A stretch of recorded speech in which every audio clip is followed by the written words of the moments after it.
You're listening to BQN. Assimilate the audio.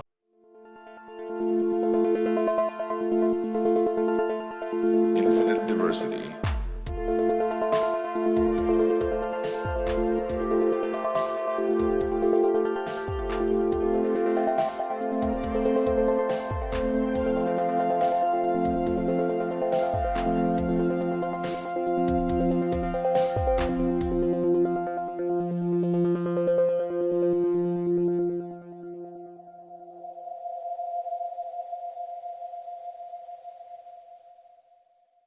Live long and prosper, and welcome to Infinite Diversity, a Star Trek Universe podcast here on the BQN Podcast Collective. I'm your host for today, Thad, and joining me is my co-host, Chrissie. How are you today? I'm not bad. We seem to be going after some kind of space whale that needs protection, and I feel like we've done this at least twice before. But that doesn't mean this one doesn't need help. So, go to. How about you, Thad? I'm enjoying an Earth delicacy known as a hot dog. Yes, gotta have those. Also joining us today is Dr. Mike Wong from the Strange New Worlds podcast. Mike, thank you for joining us again. Hey, no worries. It's great to be here. I am all for space whales and hot dogs. Yes. But not hot dogs made from space whales. Yeah. Just like Tilly, I'm not sure if I can eat Gormagander. Yes. Oh, here. Let's alienate some listeners. Ketchup or mustard? Neither. Okay. Acceptable. Both? All right. Also acceptable. I am not a mustard person. I'm a ketchup person. And so send hate mail to the goddess Livia at Twitter. All right. Anyway. I generally prefer nothing at all on my hot dog. I'm a very picky eater, and I'm not a fan of most condiments, but I do sometimes like a slice of melted cheese on it. I could see that. Not my cup of tea, but I could see that. Well, I wouldn't put it in a cup of tea. No, God, no. Big tea, hot dog, melted cheese. Oh, God. Course, is that not just, French onion soup? I do like French onion soup. Or rather, I like eating the cheese and fishing out the bread and then leaving the onions behind. Yes! I'm the same. Okay. We digress. Yeah, but what else is new? Before we jump into our topic for the day, we'd like to take a moment to thank our Patreon patrons who make our show possible. Particularly our associate producers, Carl Wonders, Justin Oser, and Chrissie De Clerck-Szilagyi here. Listeners, you can hear your name listed as one of our associate producers for a monthly subscription of just $10 at patreon.com/BQN. And with a monthly Patreon subscription of just $5, you can join our meetings of the Hive Mind on the second Saturday of each month. Watch your Patreon messages for details. Alright, so Star Trek Prodigy is finally back. We're back in the second half of the first season because numbering is weird. And yeah, it's cool to see our characters again. Mike, what did you think of this episode? Yeah, it was an interesting episode. They've finally reached the Federation, or at least a very lonely Federation outpost. And it was a fun one. There were some explosions. There was a big space jump. Really fun. Overall, I'd have to say that Prodigy is not exactly my favorite of all of the Star Trek series. For some reason, I'm having trouble really emotionally latching on to the characters in this show, and I don't know if I'm the biggest fan of the animation style either. So it's been harder to get into for me than basically all of the other streaming shows on Paramount Plus. But, I'm still watching it every single week and watching and rewatching episodes. I really wish that I'd loved it a little bit more than I do, but maybe that will come with time. Well, hopefully. I can understand. It is definitely a departure. It's different from all the other shows for sure. I personally like the art style is different, but I did watch the the Star Wars animated shows, and it's a very similar art style to that. So I think that makes it a little easier for me. Chrissie, what do you think this week? Yeah, it's a great episode. I'm with you, Mike. I have had some difficulty like latching on to this one, and I don't dislike it by any means, but it's not top of my list for if I'm just going to turn something on. But I think part of that is because it's rehashing so much that we as Trek fans already know, and once we can get into a place where they're telling the stories, because they are telling Trek stories, there's no question about that, no question. But once we can get to a place where they're doing that without, I don't know, like, a third of the show being, what's the word I'm looking for? Exposition. Exposition. Thank you. It was literally the word that I used later in the thing. Once we can get to a point where like a third of the show is not exposition about stuff that we already know, then I think it might click better. But this was great, and when they do the exposition, it's fun because like the way they introduced the whole thing. Oh, the Tellarites are one of the founding members of the Federation, and then to have Jankum just like run with that and think that makes him special. So I like how they're doing it. It was a good episode. Yeah, I liked hearing the Kevin Timeline music at times. That was fun. Yeah, that was cool. Yeah, the music in the show is spectacular, I yeah. think. And like you say, very reminiscent of the Kelvin Timeline, that kind of like very quick beat. Mm-hmm. Honestly, the Prodigy intro theme might be my favorite Star Trek theme. It is really good. It is really good. I can't go that far because, next gen, but sure, it's up there. I mean, it doesn't have the same, nostalgia for me that Next Gen or DS9 does, but it's just really good music.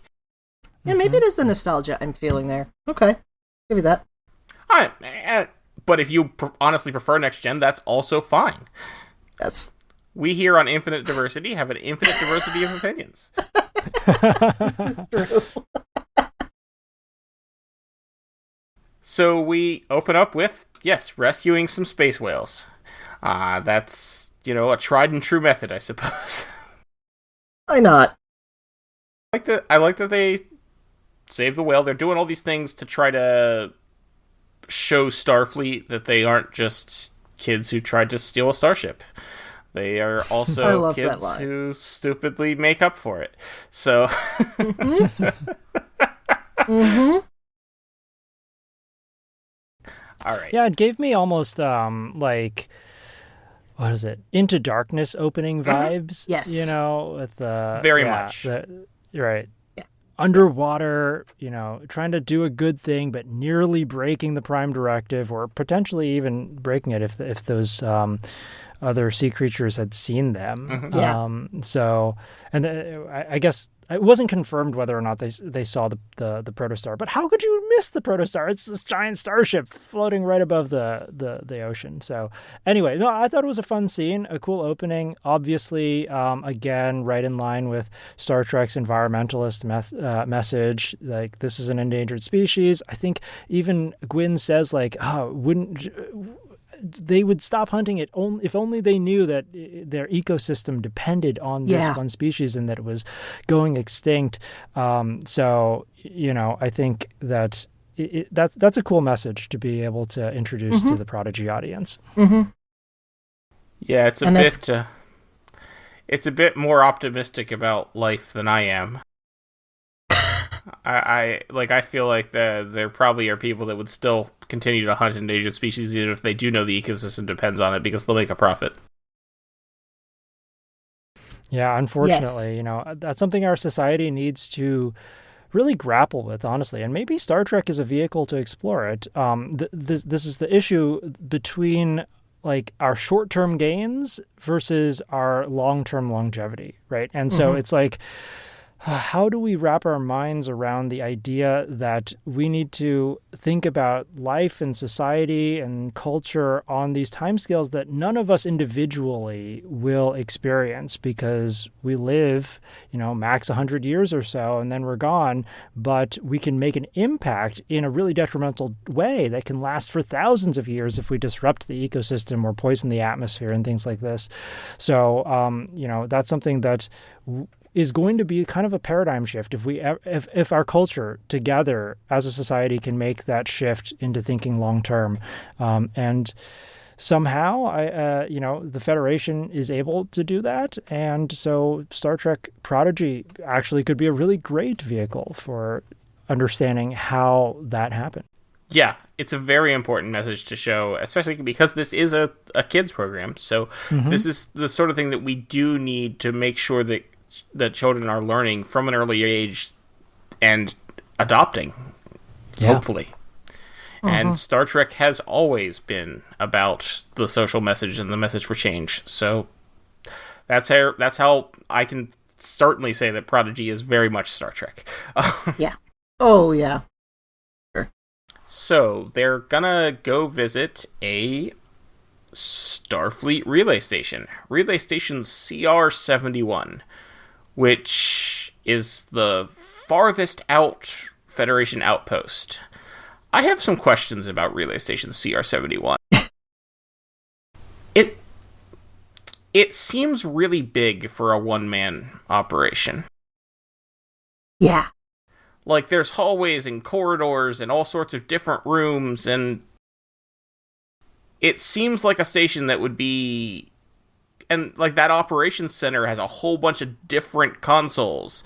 It feels like some place that would actually be operated by a larger crew than one person.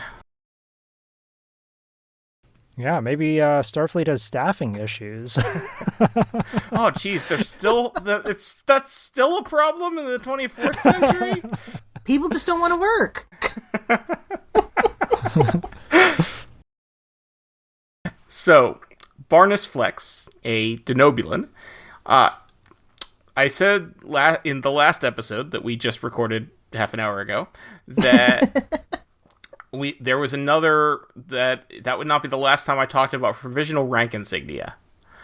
Barnus Flex is confusingly wearing both the rank pips for a commissioned lieutenant junior grade and a provisional rank pin for a lieutenant junior grade, which makes you wonder what on earth is happening there. But I did tweet that out, and actually, Aaron Waltke of the one of the people who is high up on the show, awesome, replied to me saying that he's Denobulans don't do well on their own, and he's all out there by himself. So he's a little, some of the things he's doing may not be quite, normal. So he's just adding extra rank pins that have nothing to do. So he could just be adding extra rank pips for fun. That said, I will say, Aaron, that was the reasonable response I got from Aaron Waltke. He then also did a whole bunch of weird conspiracy theories about it to all the other people who replied to me, which I loved. Oh, nice. Props to him for getting involved. Yeah, I know. I love that about new Trek people. They're on top of talking about. So anyway, I'm just like, what on earth is going on with this uniform? It's weird, but it's also sort of disheveled. You definitely get the impression that he's been out there on his own for too long and could probably use a friend or two. Yeah, seriously. They have a state-of-the-art sick bay, all of these corridors and rooms, and they didn't even give him like a holodeck or something like that, this guy is a mess. I mean, his uniform, like you said, had 2 different rank insignia. The shirt was so frumpy and untucked, unlike the crisp, it was the TNG kind of style uniform, right? Not quite. It's the same uniform that we see the crew of the Dauntless with Janeway wearing. It's got it has a flap. Did it? Okay. Yeah. So it's very similar to the TNG uniform, but not quite. Honestly, you know what it looks like the most to me? It looks like those Volante design denim or heavy canvas or whatever jackets that they Starfleet uniform inspired jackets that are like $400 or some absurd price. It looks like one of those. Huh. Okay. I mean, it's not, but that's what I think of when I see it. They did that just so that people could use them in cosplay. Yeah. So there wouldn't be judgment. Yeah. Volante paid them to do. Yeah. Well, anyway, the uniform is just not as crisp as you would expect from a Starfleet officer, and like you said, that it really was a visual cue that this guy is a little bit off his rocker. Yeah. Yeah. Anyway, sorry for interrupting you, Chris. Oh, that's okay. I was going to say he doesn't even have like a Keenzer to hang around with. Yeah. At least Scotty had Keenzer, you know.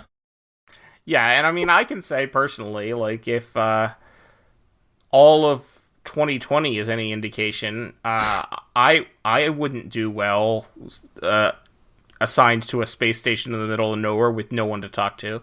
So, yeah. Mm-hmm. Which is probably why he doesn't really bat an eye when they tell him that they stole a starship. Because he's just like, he has people to talk to and he can do something. So he's like, this is cool. You're not baddies. It's okay. Yeah, exactly. So he's scanning them all in. This is when Jankum Pog finds out he's a Tellarite. Mm-hmm. Roktok, I forget the name of the species. It is... Fricker. Yes, that's it. And it is one that came from the books, from the New Frontier novels. Yep. And then, obviously, Gwyn that we don't know, because they... I'm just going to put none of the above here. Yes. That's fine. Yeah. The real deep cut, though, Murph, is a melanoid slime worm. And that is a reference to a scene from an episode that we've talked about recently on this show. The TNG episode Coming of Age, in which Wesley Crusher is taking the Academy entrance exam. There's a scene that we talked about in a Lower Decks episode a couple weeks ago, where he's speaking to, and I've already forgotten that alien species that I looked up that week, that episode. I want to say Zaldan? Is that it? No, that sounds right. Zaldan? Yeah. But anyway, the species with webbed hands that doesn't find like it when courtesy you're nice offensive. Yes. Yeah. Anyway, he calls Wesley a melanoid slime worm as an insult.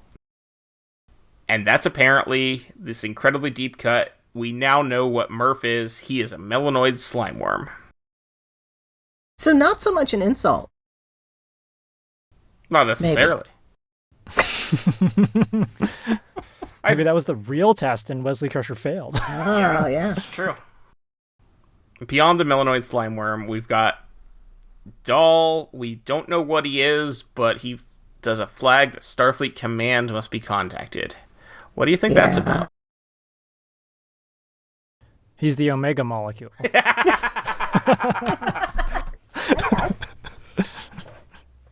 No, I honestly have no idea. And I'm really excited because, like I said at the beginning, up until this point, I feel like Dahl's character, really all of the characters, have been hard. It's been hard for me to get that ineffable kind of like love and curiosity for. But this is one of the first times where I was like, oh, wow, there's like something in his backstory. There is an answer out there. I'm feeling the excitement that he must be feeling too, trying to figure out who he is, because like him, we in the audience also have no idea who he is. And so just knowing that the answer's out there, and intriguingly that Starfleet knows what the answer. Yeah, that's the weird thing. Yeah. Yeah, what I'm wondering is it for him or is it for his species? I suspect it's for his species. Because my first thought was that it was him specifically. No, I would imagine Starfleet wouldn't know who he is at all. Like, my thought, because one of the things that we've already seen is that Dow wants to know where he's from. He wants to know who his parents are. Right. He wants to know, because he has no idea any of this. I don't think it's him. I think Starfleet has records on who his parents are, for instance. Or maybe not his parents, but the species that he came from, the planet that he came from. Some sort of thing that is known to Starfleet. Either way works. Yeah.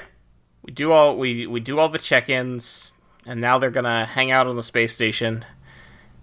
And because this giant space station that is manned by one person has a full sick bay, we're gonna try to get Gwen's memories back. And that's because she had the whole conversation with the diviner last year, or whenever that was. It was still this year. It was a long time ago, though. And then immediately after, she saw Zero outside of their suit, so she no longer has those memories. And poor Zero. Yeah. That guilt. Oh, yeah. While this is happening, Jankum Pog is using a replicator to replicate about 40-some hot dogs. And I will do a shout-out to former host and friend of the show, Brendan Shea Mutala, who said that the fact that Jankum Pog is eating hot dogs is one of the darkest things he's ever seen in Star Trek. Well, but then he got the response. Yeah, which my point is that it could very well be a beef hot dog. It doesn't necessarily have to be pork. And also, it's replicated, so it's actually, reconstituted poo. I would try replicated human meat to find out what it tastes like. I have no problem with replicated stuff, yeah. Yeah, okay, here's a question for you. Mike, would you eat replicated human meat? Oh, sure. You said human meat? Yes. I missed that. I thought you just said meat. No, yeah. I mean, I think I would, for sure. Because as long as what you didn't do was replicate a full conscious human, let them live and experience life, and then slaughter them. I'm not talking about replicated murder. Yeah, because I feel like that would be wrong. But if you just replicated some, muscle tissue from, that has the constituents of human, cells. Yeah. Sure, I'd eat that. Okay. But I'm guessing from the face that you're giving us, Chrissie, you would not try replicated human meat.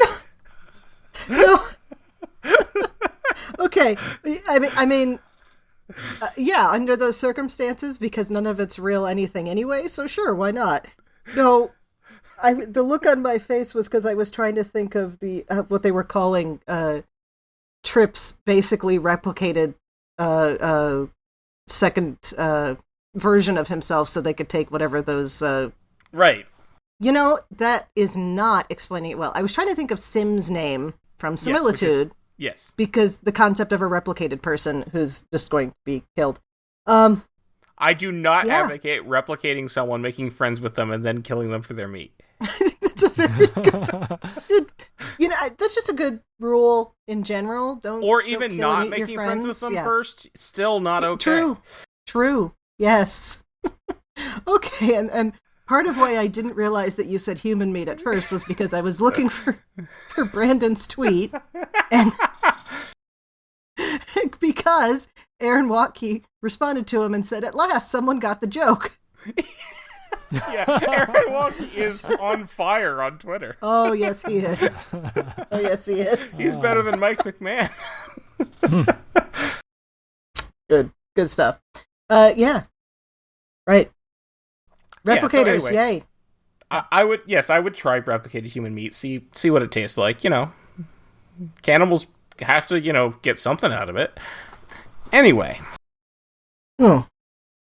There's a whole other thing. Other than, prion diseases. Right. But replicated human meat wouldn't have that problem, because I would assume there would be, things in there that would prevent replicated food from making you sick. There's a question. Can you get food poisoning from replicated food? Like, if you replicate a jug of milk and leave it out too long. Oh, yeah, I think it would, yeah, because there would still be bacteria in the air. Yeah. But I don't think the replicator will make replicated spoiled milk for you. Oh, agreed. Well, it will, because that's cheese and yogurt, but... okay. And we know that Janeway can't, replicate a meatloaf to save her life, so... That's true. Yeah, and that always was ridiculous and made no sense. Yes, I agree. So, can you replicate Kasumartsu? What is that? What's that? Okay, I'm about to gross you both out. Like... It's something meat, right? No, it's... Kasu is cheese. Excuse me, okay. It is...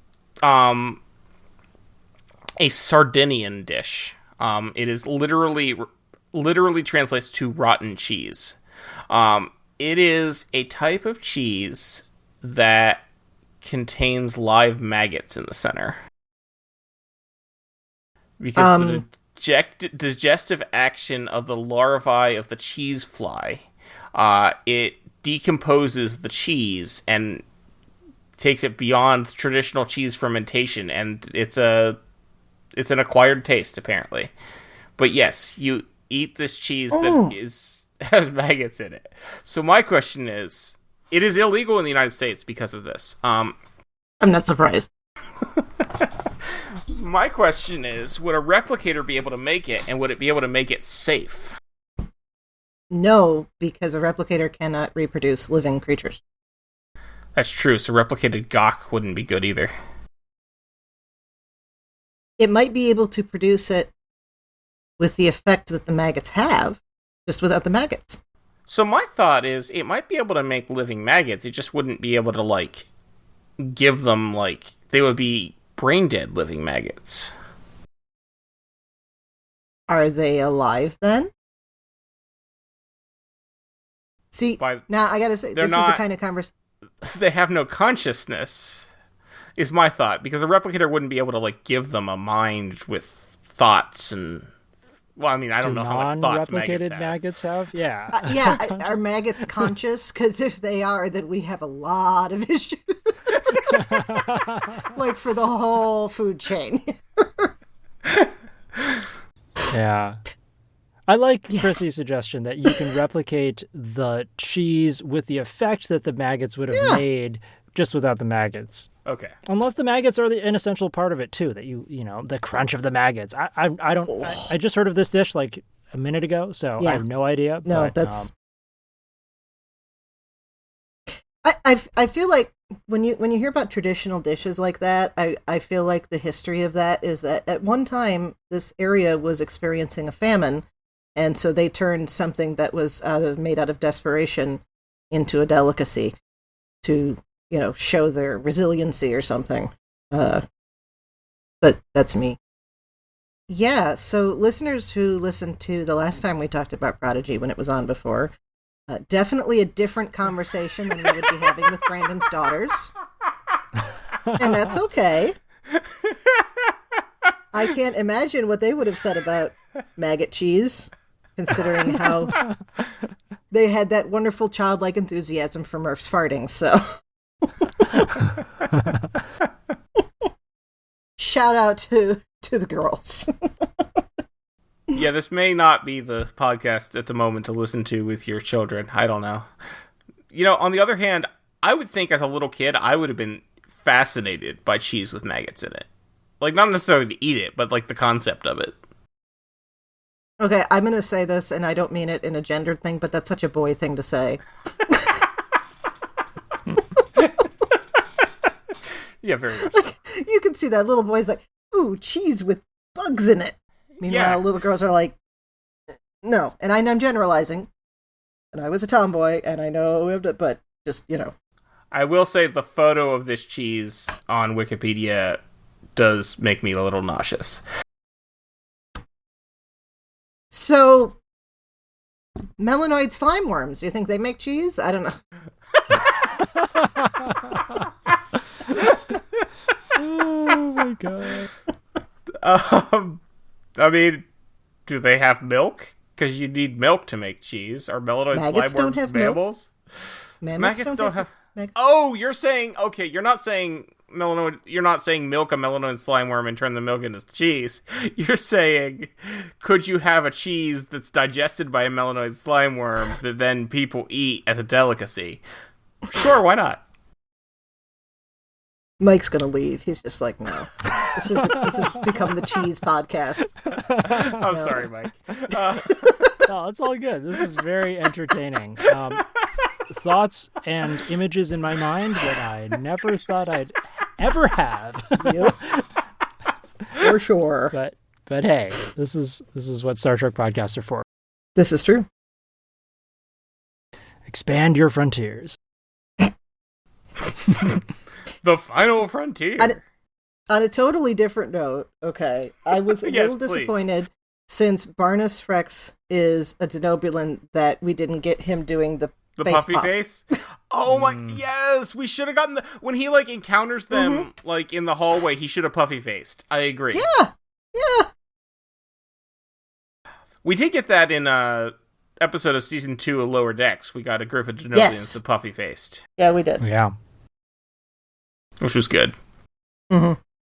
A theory that I saw a fan say and that Aaron Waltke did not deny Ooh. on Twitter is that the reason his uniform was rumpled is because he was probably naked. Good point. Because if you remember Dr. the Phlox, Enterprise episode when everyone except Phlox had to be put into cryosleep because of some sort of spatial thing, Phlox was just 'Cause of walking reasons. around the ship in the buff. Yep. I remember that. How could you forget Naked John Billingsley? Yeah. No, Flipping his that's funny. I toenails. like that. Because I think Aaron Walkie said something to the effect of they weren't going to show that on a kids show, but he didn't say that wasn't why. Reasonable. Reasonable. So, naked Denobulan eating maggot cheese, it's fine. Plus he didn't know who was showing up. Right. You know? Oh, also, okay, so we were talking about how this is such a big station to have one person running it, and there's also only one escape pod. I wondered about that. That really myself. bothered me. Yeah. I think Like, on it a should have number had of more. levels. Even if it's just one person on the station, you should still have more than one escape pod. You should have escape pods in different areas so that you can very quickly get to them. And what if one of them breaks? You want to have a backup. Mm-hmm. Yeah, that thought did occur to me as well. Alright, so now we find out the weapon the Diviner put in the Protostar that's going to destroy Starfleet does a pretty good job of destroying this station. Yeah. I thought this worked. This was interesting the way the station was destroyed. It didn't, enable it to self-destruct and blow up. What happened was it just had it shooting itself with its phasers, which I thought was interesting. Mm-hmm. Yeah. Yeah. I read that as the Diviner wants Starfleet to destroy itself from within. Mhm. So my guess is that if this were a more populated area of space where there wasn't just this one station, but starships in the vicinity, it would use its phasers to shoot the other ships, and then maybe the other ships would become infected with the virus somehow. They would start shooting at each other, etc., etc. If you just make one station explode, then the rest of the ships are like, what? Oh, okay, well, that's gone, but Why? they're okay. Yeah. That makes sense. That does make sense, yeah. I was thinking plausible deniability. If you tell the computer to fire on itself on a different ship, then it looks like it's just a malfunction, and it's going to take longer for anyone to realize that Protostar is causing it. That's also good. We get the scene of Rock Talk doing calculations for jumping to the Protostar. I thought it was cute, but And I think that's great if she was actually able to do all those calculations in her head, but it seemed a bit implausible to me. Yeah. Yeah, especially because we've seen Zero do stuff like that.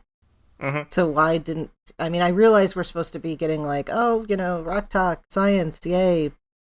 Yeah, and I love Rock Talk doing that, and I love Rock Talk's interest in science, but this just seemed... Just because she's really into science doesn't necessarily mean that she's Data. Yeah. I think that could have been fixed by just having her say, okay, I think it's technobabble, and what do you think, Zero? And then Zero going, yeah, you got it, Yeah, something like that. That wouldn't have undermined it at all, And teaching kids to check your work is not a bad thing. That is true, yeah. Especially because it didn't quite work, but it was close enough for tractor beams. So it's all good. Yeah, I wonder, though, why didn't holographic Janeway... how much is holographic Janeway able to do and not do? Because when she said she couldn't do the transporter, why didn't she suggest... I need you to jump clear of the space station so that I can tractor you in. Why, maybe she didn't think of it. I don't know. But how sentient is this hologram? Seems rather, based on interactions. Yeah. Because you saw this, the hologram was telling them they needed to get back to the ship. So, I feel like the hologram is sentient. Maybe on the same level as, say, the EMH, for instance. Yeah. Early EMH, though, I think. Yeah. Not later EMH. So I think, I think we could probably say this is a situation that she's not programmed to respond to yet. Okay. And that she doesn't, it's the same as not being able to think of it, or having not thought of it, but with a different implication. But then she was able to think of it once they were in space. Mm-hmm. Well, that's a different set of data. Fair. Yeah, the whole scene about Rock Talk doing the calculations, and when we saw all those equations flash up on the screen, as an adult, I felt like this is kind of cringy. But I think trying to put myself in the shoes of a child or a teenager watching this, that could be kind of cool and kind of empowering too, to see these highly mathematical formulas, all of which were actual real formulas. So there was Kepler's third law in there. I'm sure Dr. Aaron McDonald had a hand in crafting. Almost certainly. Oh God, yes. Yeah.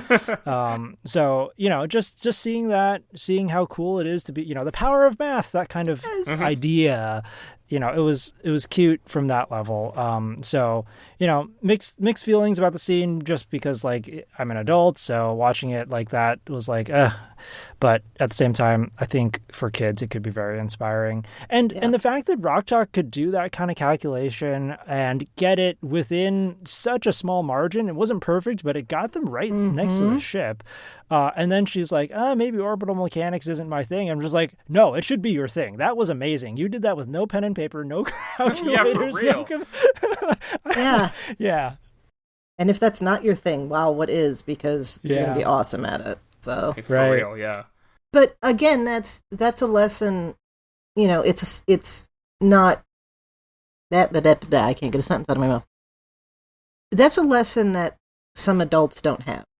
That whole of I'm going to do this thing, and I've decided I'm going to do this thing, and so I cannot move away from this path.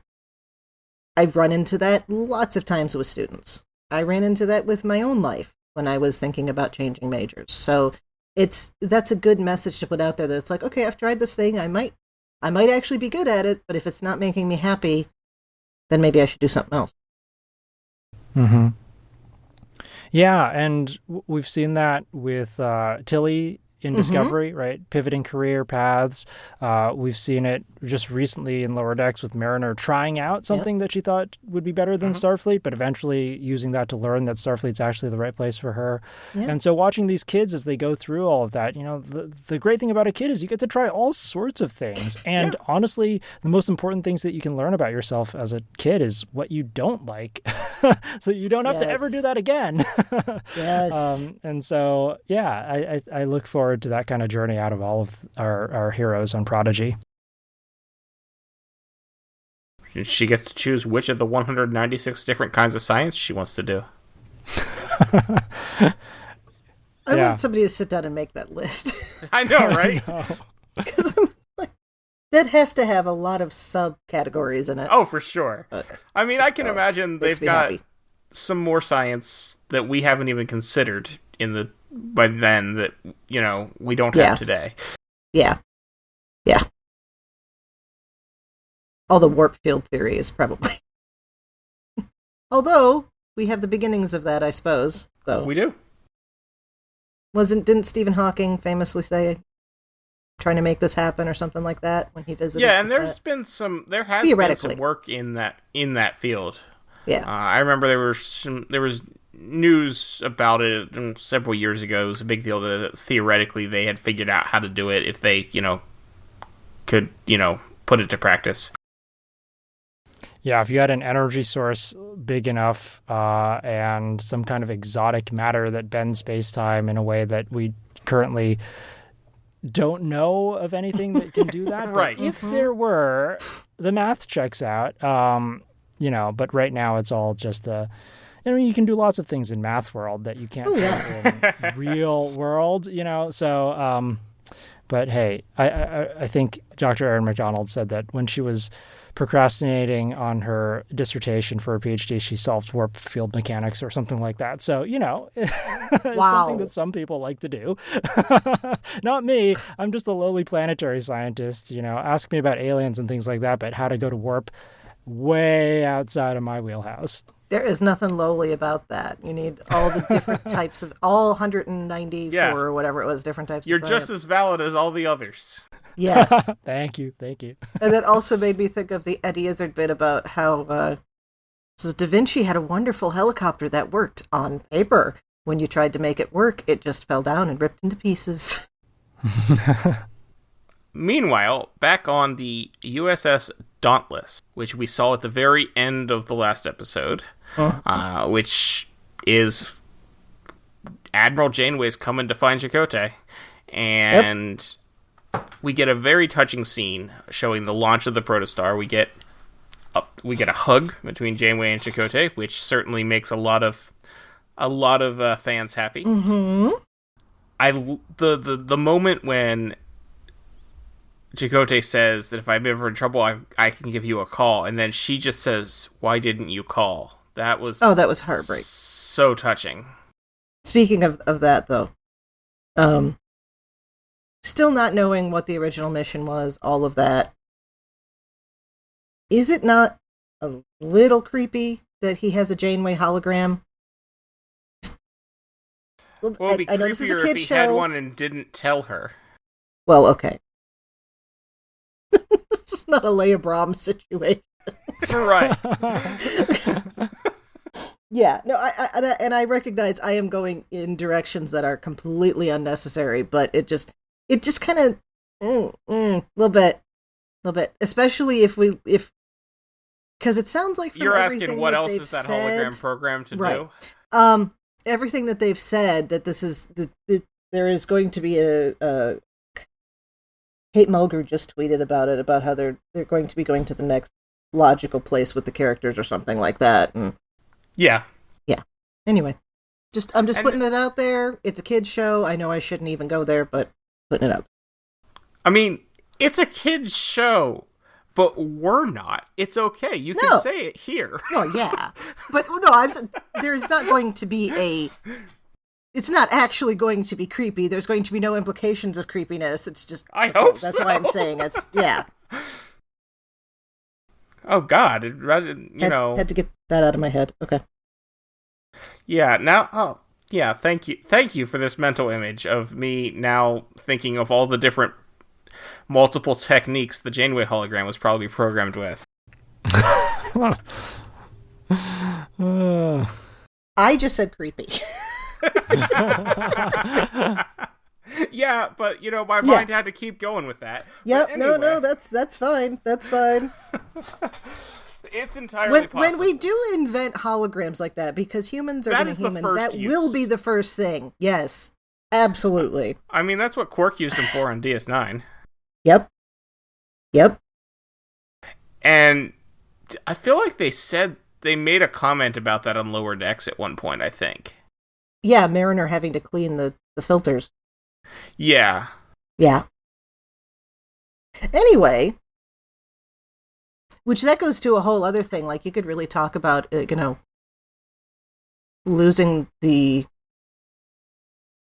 replacing sex work with computers. Hologram. That's a whole other heavy place that is not necessary to go. But is replacing sex work with holograms the best thing to do? Because there are sex workers who find fulfillment in that job. That's what I mean. I mean, if you're dealing with people who are not being trafficked, who are not in sex work because they are being forced to be, people who voluntarily go into that. Yeah. Then I suppose it would just be bespoke, like real meat. Yeah, exactly. Like in the same way that people still go to Cisco's for a meal instead of calling something up from the replicator, there's still going to be, artisanal prostitution. I'm sorry, this episode has gone way off the rails. Should put a content warning for the kids who want to listen to the Star Trek Prodigy podcast at the beginning. I can't imagine yeah. Well, Brandon's daughters, for instance, That's true. That's true. I hadn't thought of that. Well, I mean, cannibalism and implications of sex, I guess. That's PG-13. It's fine. Yeah, we haven't gone... We've only gone mostly off the rails. So, Janeway's looking for Chakotay. Yes! Yes, please. Let's get back to the topic on the hand. If we were a video podcast, I would just not talk anymore and have a little sign over my face like, no, bad Chrissie. No, I think this is almost entirely my fault. If you want to take the credit, that's fine. I'm theoretically running this one. Yeah. Anyway, yes, Janeway's looking for Chakotay, and they track the protostar to Tars Lamora. Mm-hmm. Yeah. And should mention that we do get our first appearance of some of the Dauntless crew. Obviously, we have Vice Admiral Catherine Janeway as the commanding officer. And then we have Tysus, the Andorian first officer, played by Daveed Diggs. Most known probably for playing Thomas Jefferson in Hamilton. Oh, no way. Okay, cool. Yeah, the original Broadway version and the one that's on Disney+. And then we've got Norn, the science officer, played by Jason Alexander in his second Star Trek role. Tellarite. Love it. And then we have Essentia, the Trill navigator, played by Jamila Jamil, who has been in many things. Most recently, she was on She-Hulk. And those are the characters we know. There's other background ones, but I think those are the only ones. But yeah, these characters are presumably, based on things that we've heard from panels and production information, are going to be relatively important for the rest of the season. We're going to probably get to know them a little better. So that's exciting to get new... It's always exciting to get new characters. It's especially exciting to get new Starfleet characters. I'm really interested to see where this goes. These characters and our existing characters meet up and how that story plays out. But speaking of characters meeting up, at Tars Lamora, we find that the Diviner is just hanging out in space in stasis. Yeah. How'd that happen? I made the mistake of not rewatching the first 10 episodes before I started this, so Yeah, I'm same, like, actually. I need to go back, because I don't remember how he was left. See, I remember them fighting the Diviner, and I remember his, breathing thing getting damaged, and that was how they were able to win. That's right. Don't remember him ending the episode in stasis, but that's entirely possible that it did, and I just need to rewatch. But that's gonna be interesting, with the Diviner now being taken back to the Dauntless. Wonder how that's gonna work out. Yeah. And if he's an unknown to them, which I assume he is, then if Quinn's an unknown, he's going to be unknown. Yes, the species part, but just the idea that there's somebody out there who tried to reprogram the proto. They know nothing about any of that. They don't know the protostar has been reprogrammed. Yeah. Right, that's what I'm saying. So, this person is just, they're going to rescue this person. They think there was a fight. There was a fight. They're going to assume that he's an innocent. Yeah, so they're going to have no reason to disbelieve anything he says, which is going to immediately put them at odds with everything that's going on in the protostar, and I will be interested to see how that gets resolved. Yes. Yeah, now that Gwyn has her memories back and realizes that the protostar is actually a weapon, I wonder if over the next couple of episodes we're going to basically see a chase ensue where the protostar crew is actually trying to run away from real Janeway and the Dauntless because they don't want to, cause more destruction. Meanwhile, real Janeway, probably prodded on by the Diviner, is going to be trying to, rescue these. Yeah, and I think the scene that we saw from Star Trek Day backs that up, because we get a scene where they are actually trying to run away from the Dauntless. So now, how long that plot's going to play out, that I'm not sure. But I think we definitely are going to get that as a part of this season. Oh, yeah. Yeah. Yeah, because in that scene, they were like, well, we can't even hail them, right? Because in the virus or whatever. But I think this does set us up for some interesting things to happen in the rest of the season. I'm glad that we have actual Janeway now as part of the plot. I think that definitely adds some more intrigue and some interesting things, especially for those of us who are watching this as adults and want this as a continuation of the show. The fact that we've got some actual Starfleet people involved in the story now makes it more interesting, in my opinion. For sure. All right. Anybody else have any other thoughts on this episode? I'll just say there were two moments that really had me laughing out loud. The first was when the Denobulan Barnus Flex, he keeps saying the final frontier, because I guess he's used to introducing, people who are about to head out into the unknown beyond the shores of the Federation to the final frontier and, rouse a bunch of excited Starfleet officers. But it just doesn't work on the Protostar crew. So when he says this the second time, Zero's just like, why does he keep saying that? I thought that was really funny because it's kind of an inside joke. Of course, we know why he says it, but these younglings don't. And then there was a moment where Dal suggests to the rest of the crew, like, okay, the only way we're going to get off of this exploding station is to use the EV suits and jump. And so Zero says, you want us to jump? I do not think that option is logically sound. And Dal's response was, in outer space, there is no sound. Yes. I loved it. That is brilliant. That's so funny. And he dealt with it like a parent, like, yes, that's right. That's not what I meant. Yeah. So two really, really funny places that cracked me up in this episode. Overall, it was an enjoying ride, and I'm super looking forward to what comes next. Oh, yeah. I liked the moment with Janeway's trying to get him to stay still so she can fix the uniform. Gives her a hug. Yeah, that's cute. One of the things that I noticed here was when Barnus Frex thinks they're coming to send him somewhere else, and he says, "You're gonna send me somewhere worse?" He's like, "Not Nimbus 3." Yes. Wish he had said Starbase 80. Though. I know, right? Oh, that would have been better.